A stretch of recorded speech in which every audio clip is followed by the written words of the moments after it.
KIIFB masala bond കേസിൽ മുൻമന്ത്രി Thomas Isaac ഇഡിക്ക് മുന്നിൽ ഹാജരായില്ല. ആരോഗ്യ പ്രശ്നങ്ങൾ ഉള്ളതിനാലാണ് ഹാജരാകാത്തത് എന്നാണ് വിശദീകരണം. എസ് രാഗിൻ നൽകും വിവരങ്ങൾ. രാഗിൻ, ഇത് എത്രാമത്തെ തവണയാണ് ഇപ്പോൾ നോട്ടീസിനോട് മുഖം തിരിക്കുന്നത്?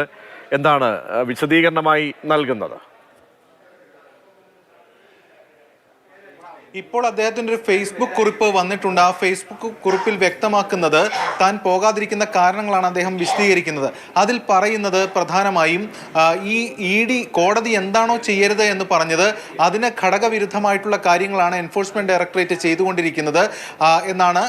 ആ കാര്യം ചൂണ്ടിക്കാണിച്ച് താൻ സമൻസ് അയച്ചിട്ടുണ്ട് എന്നാണ് ഇപ്പോൾ, ആ സമൻസിന് മറുപടി കൊടുത്തിട്ടുണ്ട് എന്നാണ് ഇപ്പോൾ തോമസ് ഐസക് വ്യക്തമാക്കുന്നത്.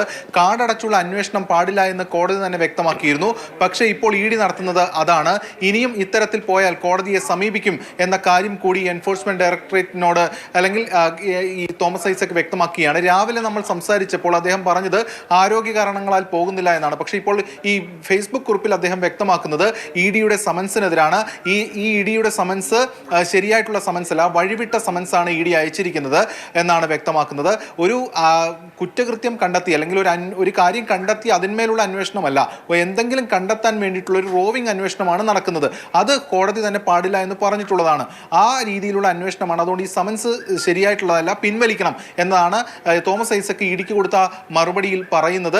ഇനി ഇല്ലാത്ത പക്ഷം വീണ്ടും കോടതിയെ സമീപിക്കുമെന്ന സൂചനകളും ആ ഫേസ്ബുക്ക് കുറിപ്പിലുണ്ട്. എന്തായാലും തോമസ് ഐസക് രാവിലെ പറഞ്ഞത് ആരോഗ്യ കാരണങ്ങളാൽ പോകുന്നില്ല എന്നാണ് നമ്മളോട് പറഞ്ഞിരുന്നത്. അതിനുശേഷമാണ് ഈ ഫേസ്ബുക്ക് കുറിപ്പ് വന്നിട്ടുള്ളത്. എന്തായാലും ഇഡി അന്വേഷണ നടപടിക്രമങ്ങളുമായി മുന്നോട്ട് പോവുകയാണ്. 22-ന് ഇന്ന് ഹാജരാകാനാണ് ആവശ്യപ്പെട്ടിരുന്നത്. ഇന്ന് എത്തിയില്ല. അതുകൊണ്ട് തുടർ നടപടികൾ എൻഫോഴ്സ്മെന്റ് ഡയറക്ടറേറ്റ് ആലോചിക്കുകയാണ്. ശരി, രാഗിനാണ് വിവരങ്ങൾ നൽകിയത്.